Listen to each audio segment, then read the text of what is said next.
Hey,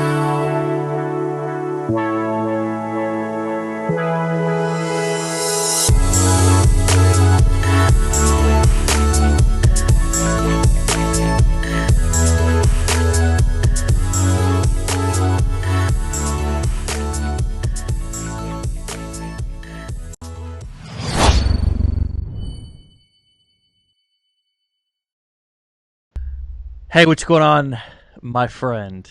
My friend. This is Dave Sharpe. Welcome to Wake Up Legendary. I'm going to sit back so I can be in the frame. You see, I got my It's My Time hat on. What I'm really trying to say is it's your time. I am thrilled, excited, and a little bit tired this morning because I'm human and, hell, I'm allowed to be tired every once in a while. You know, so that's going on. We've got my cold brew and almond smoothie though that's popping off. So that's essentially my second cup of coffee today. So yes, I do put greens. Yes, I do put. I put a green vibrance. I put some fiber. This has got lots of natural love in it too. So if you're thinking that I'm just running off caffeine all day long, you'd be sadly mistaken. I'm trying to stay healthy, trying to eat my vegetables, okay? So we've got kind of a fun show today. I am going to bring in some friends here in a second. First and foremost, drum roll if everybody would stand up on their feet and give a warm round of applause for Mr. Matt Hetzel, our CMO here at Legendary Marketer. What up? Awesome, man. Let's get the party started. Sure. Next, we've got one of our marketing magicians behind the scenes, Miss Caroline Allred. Here she is. Everybody on your feet. Fantastic. Yup. Okay, here she's getting a little bit of a different... There you go. There's Caroline right there. And then last but not least over here, Jalen with the baby. What's going on, guys? You'll have to excuse me today. I'm just taking care of little man, but little Khalif. We ain't excusing nothing. Little Khalif in the house. Jalen is our video Jedi, videography, editing, so forth. So we thought we'd bring him on. We were talking about behind the scenes just a second ago. Matt actually hit us with a rather shocking. I was shocked, Matt, a little bit kind of blown away. I was like, how do you get everything that you get done and also tune into the Pat McAfee show? Now, this is not a plug or a sponsorship for Pat McAfee. But who the hell is Pat McAfee anyways? We're going to talk about our favorite radio shows today and kind of how you can use some of the biggest and most popular radio shows and stuff as examples to make content. It doesn't need to be this motivational, get up in the camera's face, A-type personality, all this kind of stuff. It can be some of the most popular shows in the world, man, that people listen to are just hilarious, funny. As a matter of fact, Pat calls it. Anyways, tell him kind of what the spiel is for the Pat McAfee show and what he calls it and so forth.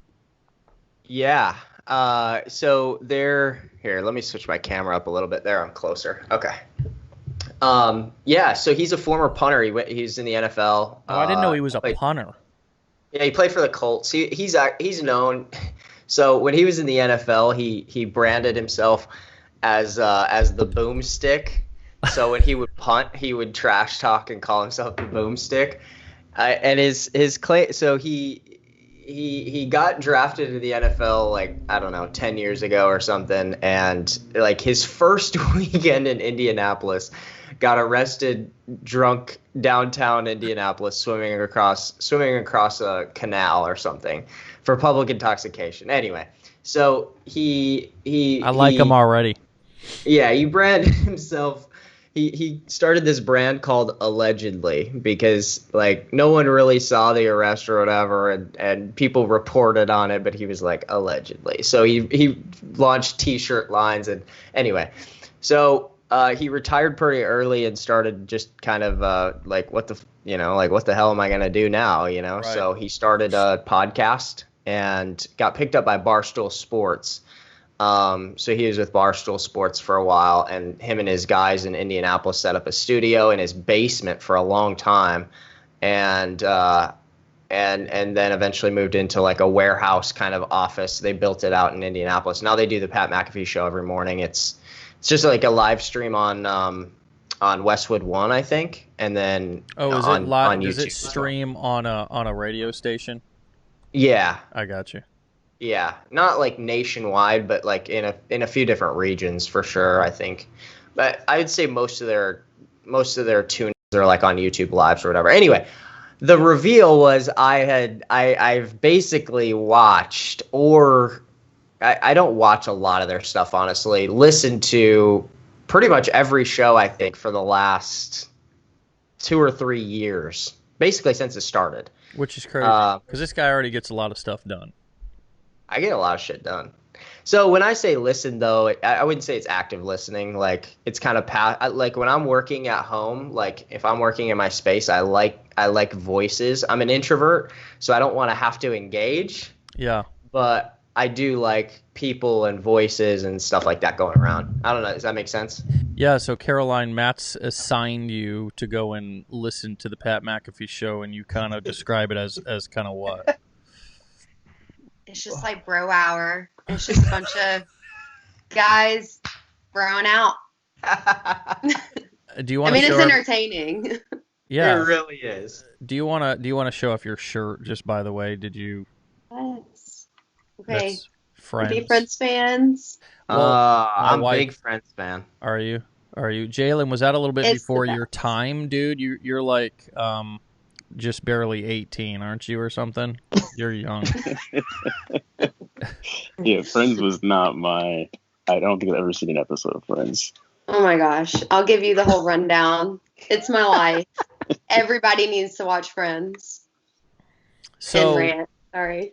I had a funny situation happen where I hopped up in my wife's ride a couple of months ago. At this point, the time's sort of running together for me a little bit. But here I heard an old familiar voice. Guess who it was? Who was it?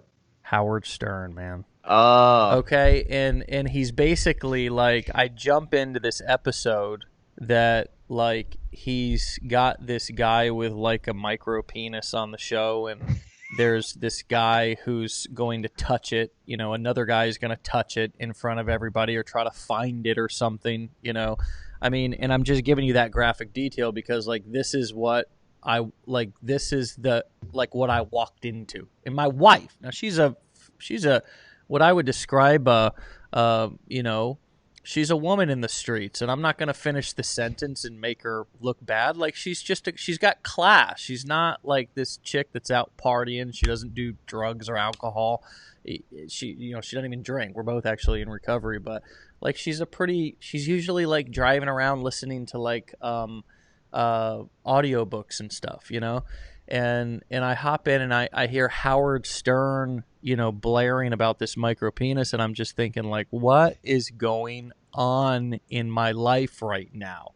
Yikes. Yikes. And I see everything through like a marketing perspective, right? And my wife's like, I'm like, why are you listening to this? Like, what? Because I'm not like judging. I'm interested. I'm like, why are you listening to this? Like, just what?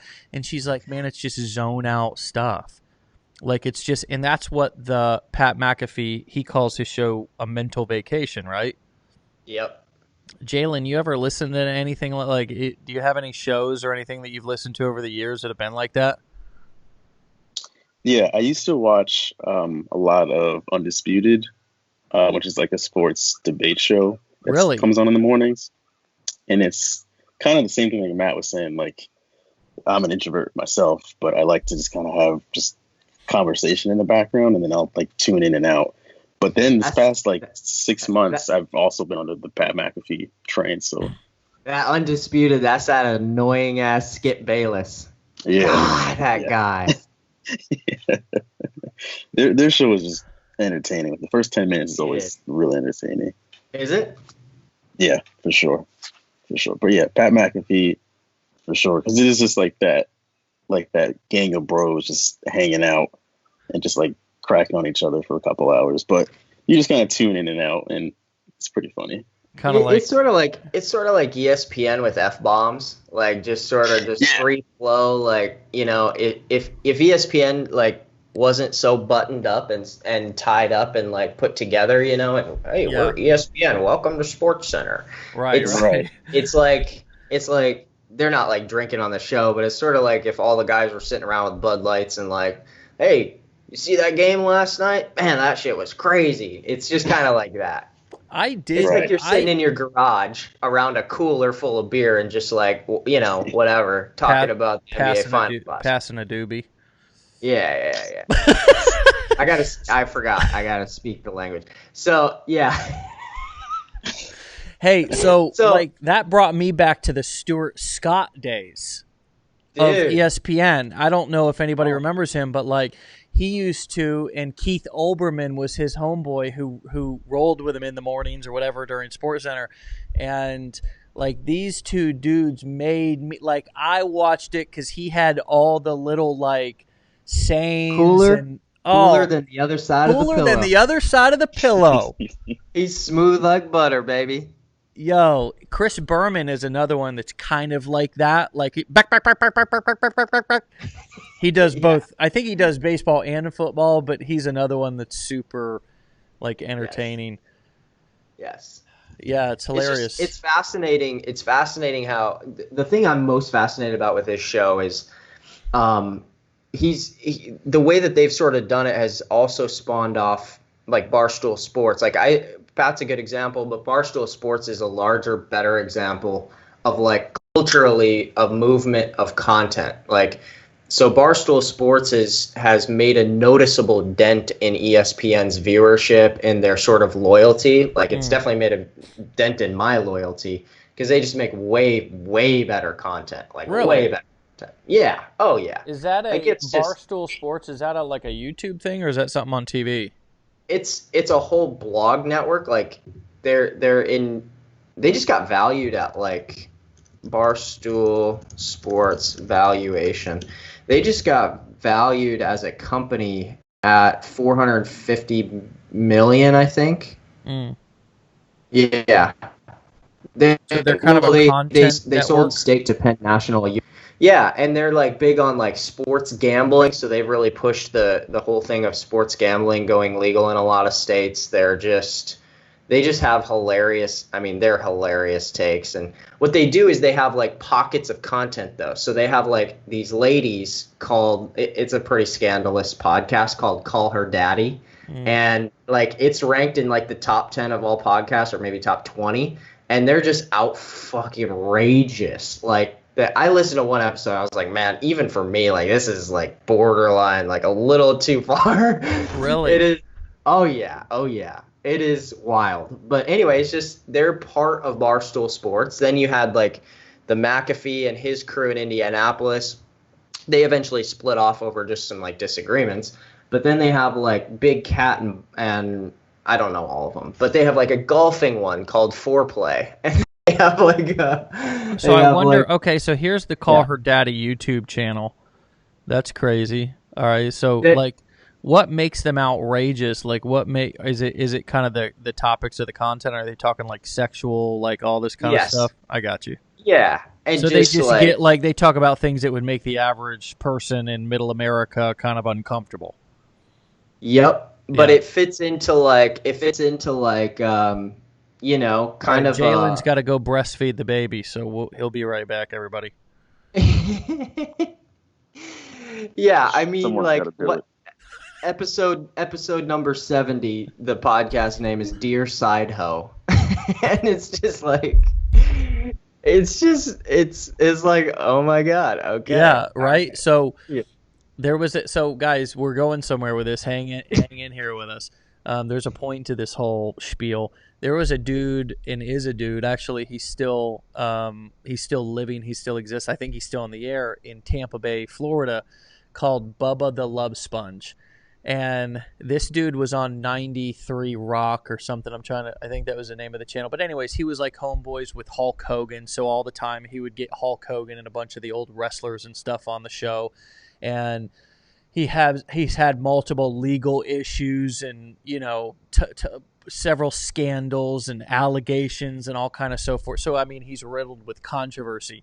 But he's just like the stuff he talks about is super controversial as well. Like he obviously, there's a theme here to, you know, to sort of popularity in the mainstream, you know, like ear. Like people want to watch train wrecks. They want to watch controversial stuff. And I really think that, like, in terms of like marketing that I've done in the past, talking about stuff that most people are uncomfortable talking about, like drug addiction, homelessness, like all this kind of stuff. Like I'll get up in events and talk about like the ugly parts of my marriage, like fights that my wife and I have had. And, you know, obviously I'm telling those stories to bring people to like an ultimate lesson, you know, like there's a point to it, just like there's a point to this conversation we're having today. But like, without that, I talked a little bit about this yesterday in yesterday's episode, like about the idea of I'm gonna hold on. Let me get him out of here. He had to go breastfeed the baby. So yeah, I talked about like using your mess as a message, but this is like this is in terms of content creation. I think a lot of you guys are thinking that you need to be in a box, or you're thinking you need to be super positive, you know, but negativity sells, like fear sells, you know, like humor sells, outrageousness sells. And quite frankly, and it kind of sucks. Like I kind of don't like this about human beings, but that stuff actually sells better than positivity and motivation. Like cynicism, humor, like being cynical, being like fun, like making fun of people, like, I mean, just think about it. We elected a president, not to get political, don't hate in the comments, or hate, I don't really give a shit because I got my own opinions on leadership. But, you know, the truth is we elected a president who like made fun of people and like did like a mentally handicaps thing in a like, that's crazy. Like, but why is that? Because human beings like outrageous humor. Like they like to see people making fun of people. Why do you think anti-bullying is such a big deal in the country? Because it's not this huge popular topic because it doesn't exist. It's because it exists all over the place. Like people bully, people make fun of, people poke fun at, right? So I think it's worth re-looking at your strategy around creating content. I mean, even Gary Vee, like if you don't think that he didn't always cuss the way that he cusses now, like that was a strategic thing to try to be more outrageous, to relate more to the millennial Gen Z or whatever they're called, like the generation younger than us, that to relate to them because they're the main ones who are on social media. Like it's genius. None of the people that Gary Vee is speaking to are his target customer for his agency. His target customer for his agency are old white dudes, like straight up. You know what I mean? Like or any other, you know, executive, right? I'm being funny here with the old white dudes thing. Like it's not millennials.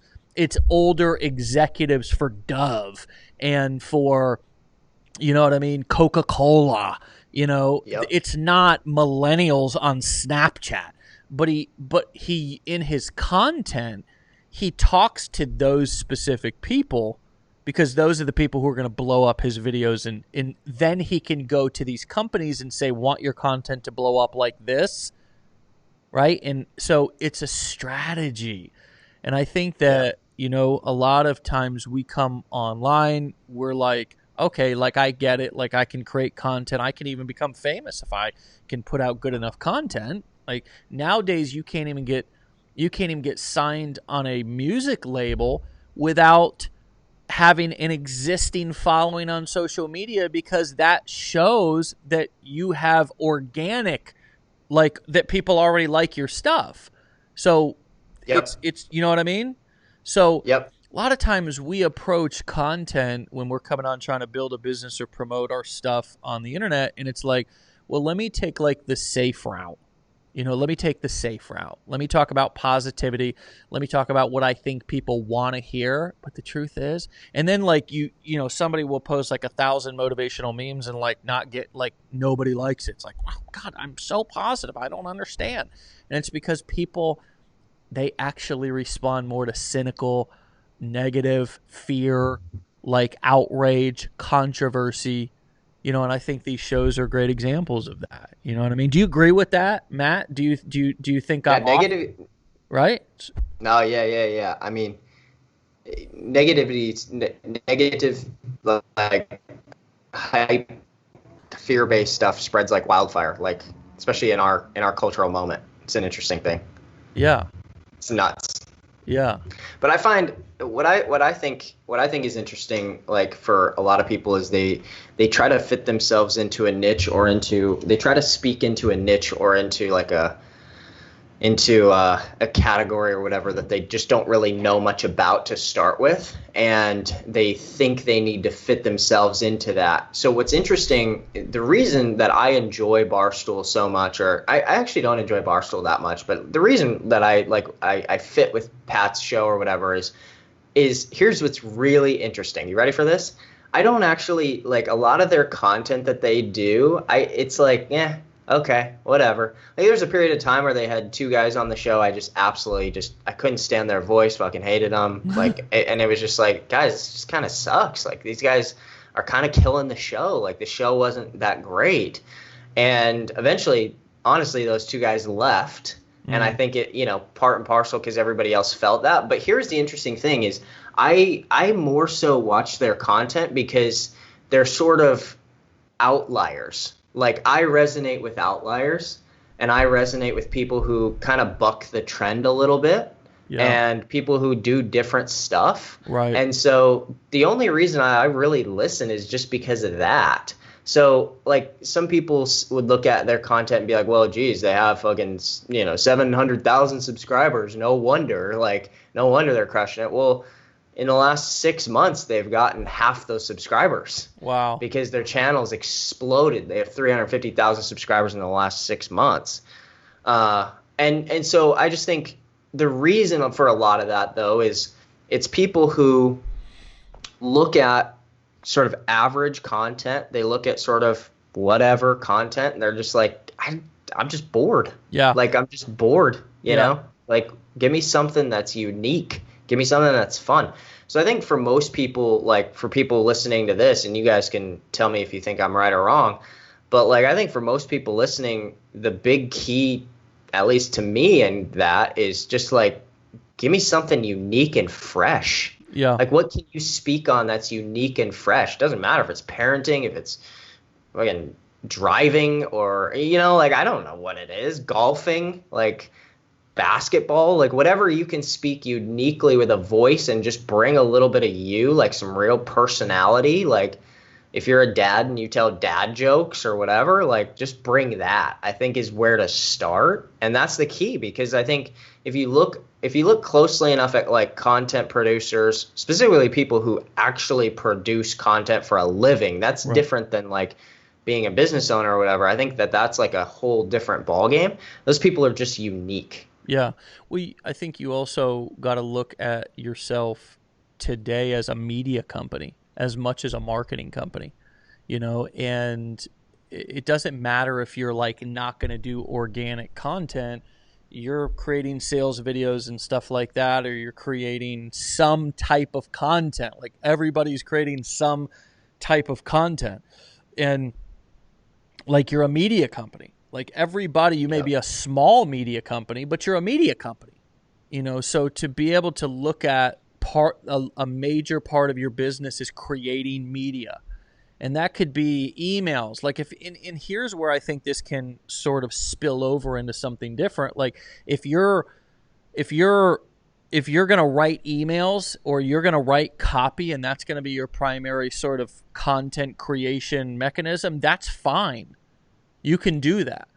You don't have to create videos, but apply what we're talking about to that. apply what we're talking about to that.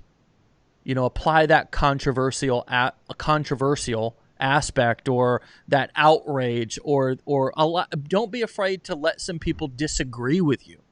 You know what I mean? Like, don't be afraid to let some, because you're going to polarize people. And this is kind of one of those perspectives to where you can, begin to share a bit more of your opinions, maybe political opinions, etc. Right? And I'm not one of those old school guys who's like, don't mix politics and business. Like, if that's what you want to do, in order to test it and polarize your audience, because the people who agree with you are going to love you more. The people who disagree with you, they may leave, okay, but the people that you attracted came closer, but they may respect you because they at least know where you stand. Yep. So I think a lot of us just, we want to play safe. We want to play safe. We want to not offend. We want to not cause too many waves. We were told growing up, hey, be a good little boy or girl. Don't make too much noise. Stay in line. Stay in line, little Johnny. Stay in line. Don't get out of line. Right? Don't let anybody notice you. And you know what? The squeaky wheel gets the grease. That's just a fact, Jack. The squeaky wheel gets the grease. So again, it's not about being loud. It's just about putting out controversy, not being afraid to put out controversy, not being afraid to put out something cynical, not being afraid to put out. And there's always a way to put out like cynical stuff. And what I've been doing with a lot of my copy lately is actually, putting, instead of like my calls to action in the close of a sales letter or an email or something like that, instead of like pushing like, let's go, let's get started now, you can do this, I'll see you on the inside type of deal, I more end it with a question. Like, hey, you've got a couple of options here. You can do X, Y, and Z, and be a little bit cynical, and then say, I'll be interested to see what you decide. And it kind of, it's a little bit of a brain, it's kind of a little bit of a mental shift, because they're maybe used to, if I'm pitching them something, they're used to me going to go in with a hard close on a video or an email or something. But when I kind of am a little cynical at the end, or I pose like even like a meme, like on one of my sales pages lately, I put a little meme that was like, that meme that we've all seen that says, who wants change, or who wants change, and everybody raises their hand, and then it's like, who wants to change, and nobody raises their hand. So I kind of pose that as something for them to think about, and then I just simply end the letter with, I'll be interested to see what you decide. And it's like, it's just a different approach. So anyways, I think that's interesting stuff for you guys to think about, and hopefully you can start applying that. My main goal, honestly,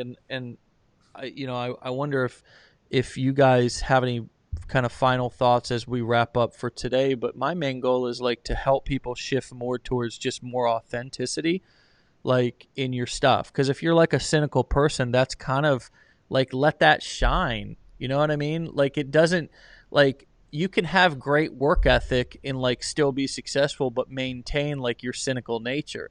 Like, I think that who you are is endearing, you know what I mean? And to let that shine in your marketing is going to attract people. It's just going to attract people who relate to that. Like, if you're cynical and funny, there's very few people who, even the most positive people, who are going to come across your email or video and go, oh my God, this guy is like too negative. Because if you're funny and cynical, like if you're just a grumpy old bastard and everything that comes out of your mouth is negative, that's one thing.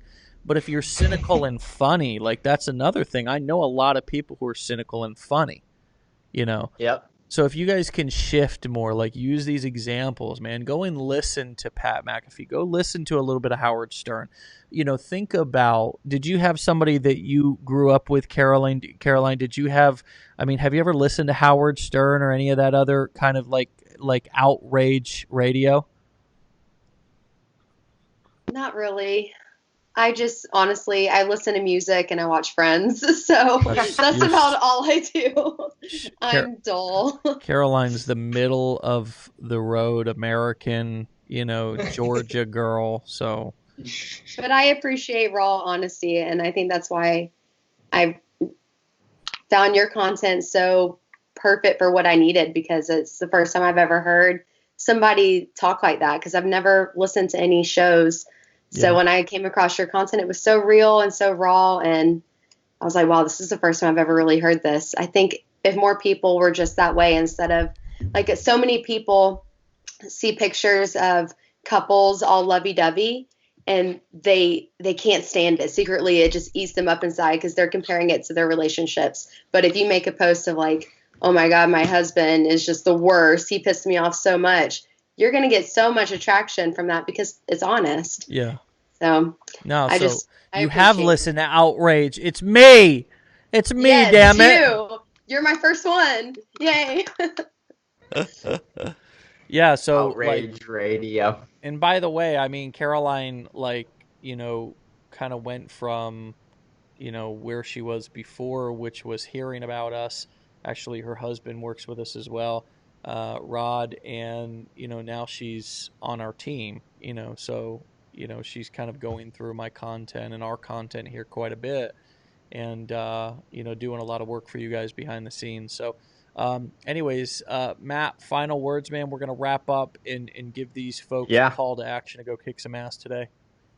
Well, you guys were saying, like Dave, you were saying, like, hey, maybe if you're an angry, cynical asshole, then, like, maybe, make it more funny or whatever, but maybe not. So this angry grandma on TikTok, if you haven't seen her, go find her.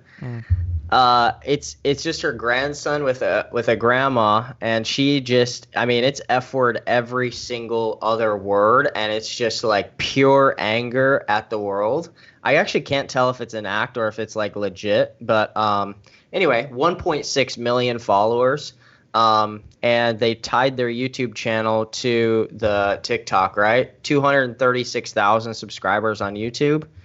And basically, like her, I think her grandson is just kind of like, he got good at doing YouTube, like posting thumbnails and stuff. But I mean, it's yeah. I mean, it is just fucking crazy content. But so anyway, look. No, that's a great point, bro. Like that's like some of the most viral videos are these older folks nowadays who are just like dancing or like fuck off or whatever.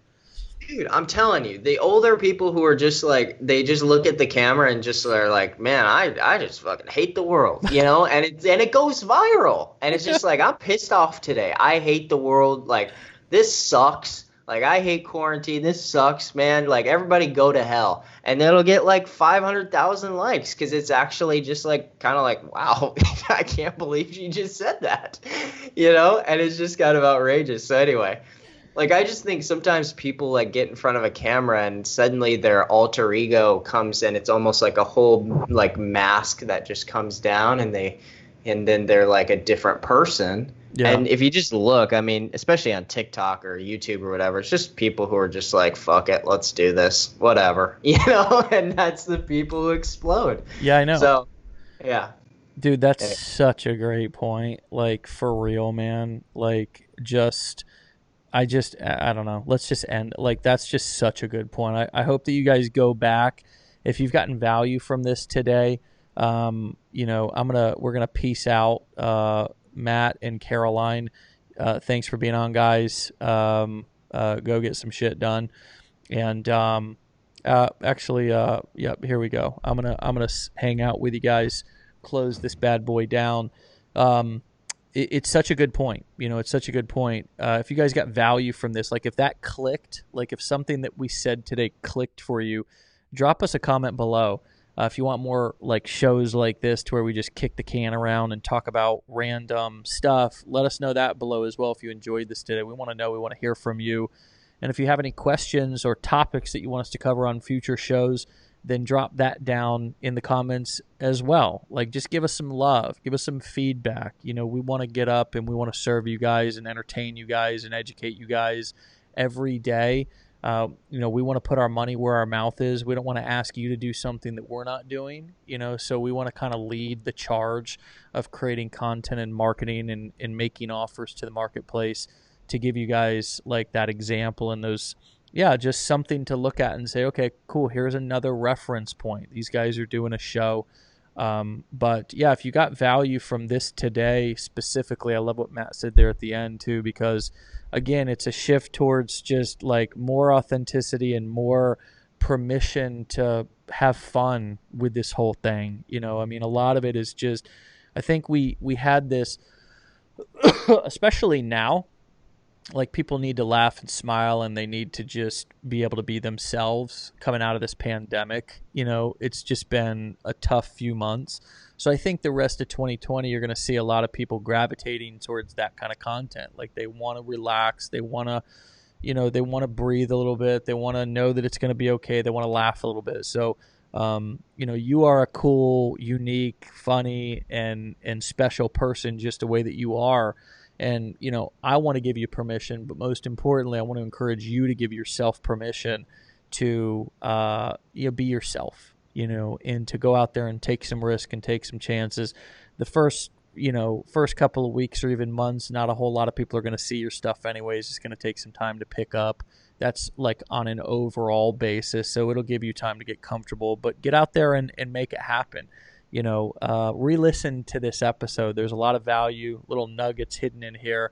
If somebody shared this video with you and they shared a link to check out our 15-day challenge, then click that link and go and check out the 15-day online business builder challenge, where we'll actually teach you over 15 days how to create a high-ticket affiliate marketing business and sell education products, not e-commerce, not Amazon, not Shopify, to where you're shipping or manufacturing or trying to keep track of tons of overhead and then make tiny little piddly commissions, but instead go and sell and find valuable information and educational products like books and courses and so forth that you can sell from other people for high margins, or also create coaching or courses of your own.